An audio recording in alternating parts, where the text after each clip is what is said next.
Romeo and Juliet by William Shakespeare. Scene 1. Verona, a public place. Enter Samson and Gregory of the house of Capulet, armed with swords and bucklers. Gregory, o' my word, will not carry coals. No, for then we should be colliers. I mean, an we be in collar, we'll draw. Ay, while you live, draw your neck out of the collar. I strike quickly, being moved.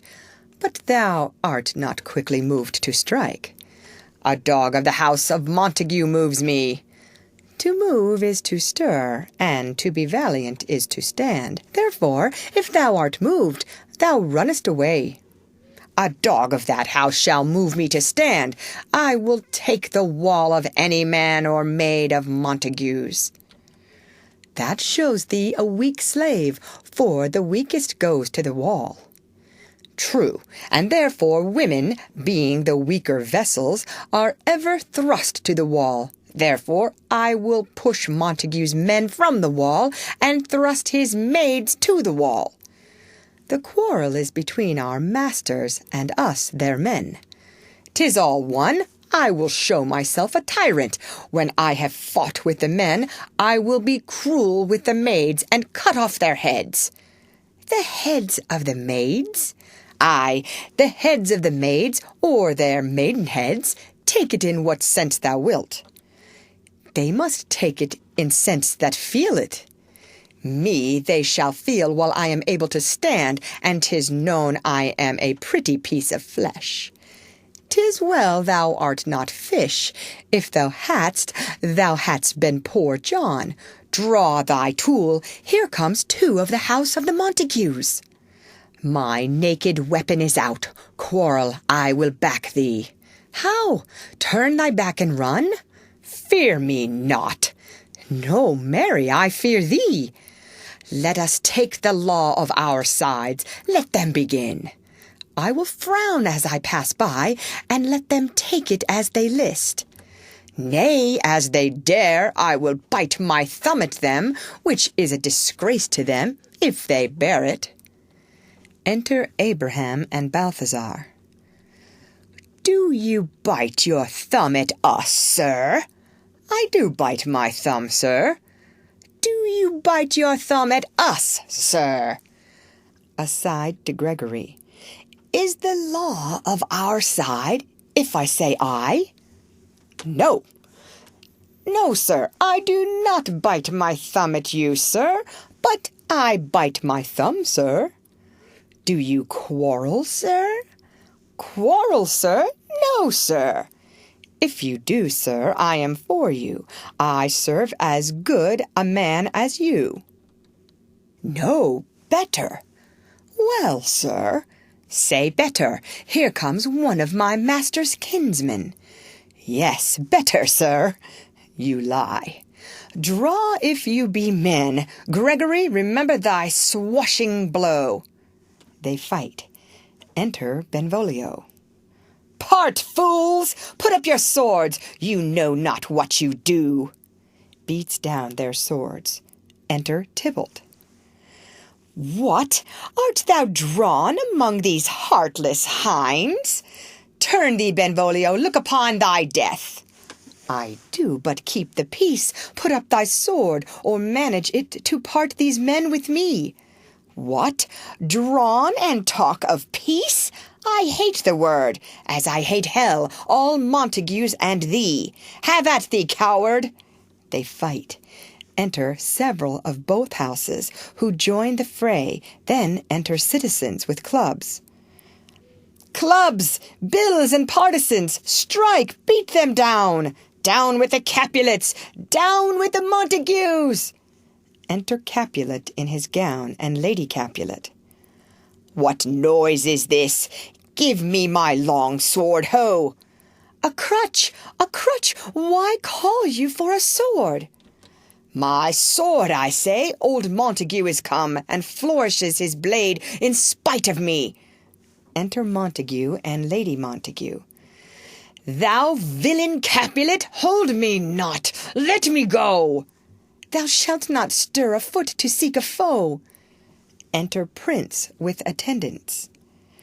Rebellious subjects, enemies to peace, profaners of this neighbor-stained steel, will thy not hear? What ho, you men, you beasts, that quench the fire of your pernicious rage, with purple fountains issuing from your veins.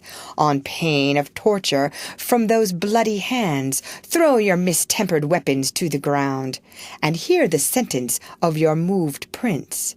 3 civil brawls, bred of an airy word, by thee, old Capulet and Montague, have thrice disturbed the quiet of our streets, and made Verona's ancient citizens cast by their grave beseeming ornaments, to wield old partisans in hands as old, cankered with peace, to part your cankered hate.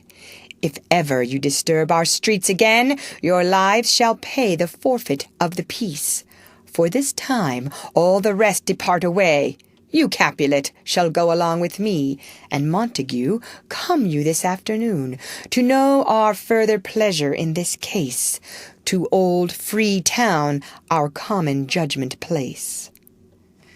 Once more, on pain of death, all men depart. Exit all but Montague, Lady Montague, and Benvolio. Who set this ancient quarrel new abroach? Speak, nephew, were you by when it began? Here were the servants of your adversary, and yours close fighting ere I did approach. I drew to part them. In the instant came the fiery Tybalt, with his sword prepared, which, as he breathed defiance to my ears, he swung about his head, and cut the winds, who nothing hurt withal hissed him in scorn. While we were interchanging thrusts and blows, came more, and fought on part and part, till the prince came, who parted either part. Oh, where is Romeo? Saw you him today? Right glad I am he was not at this fray. Madame, an hour before the worshipped sun peered forth the golden window of the east, a troubled mind drave me to walk abroad, where underneath the grove of sycamore, that westward rooteth from the city's side, so early walking did I see your son. Towards him I made, but he was ware of me, and stole into the covert of the wood. I measuring his affections by my own, that most are busied when they're most alone, pursued my humour, not pursuing his, and gladly shunned who gladly fled from me. Many a morning hath he there been seen, with tears augmenting the fresh morning dew, adding to clouds more clouds with his deep sighs, but all so soon as the all-cheering sun should in the furthest east begin to draw the shady curtains from Aurora's bed, away from the light steals home my heavy son, and private in his chamber pens himself, shuts up his windows, locks far daylight out, and makes himself an artificial night. Black and portentous must this humour prove, unless good counsel may the cause remove. My noble uncle, do you know the cause? I neither know it nor can learn of him. Have you importuned him by any means? Both by myself and many other friends, but he, his own affections' counsellor, is to himself, I will not say how true, but to himself so secret and so close, so far from sounding and discovery, as if the bud bit with an envious worm, ere he can spread his sweet leaves to the air, or dedicate his beauty to the sun. Could we but learn from whence his sorrows grow, we would as willingly give cure as know. Enter Romeo. See where he comes, so please you, step aside, I'll know his grievance, or be much denied. I would thou wert so happy by thy stay, to hear true shrift. Come, madame, let's away. Exit Montague and Lady Montague. Good morrow, cousin. Is the day so long? But new struck 9.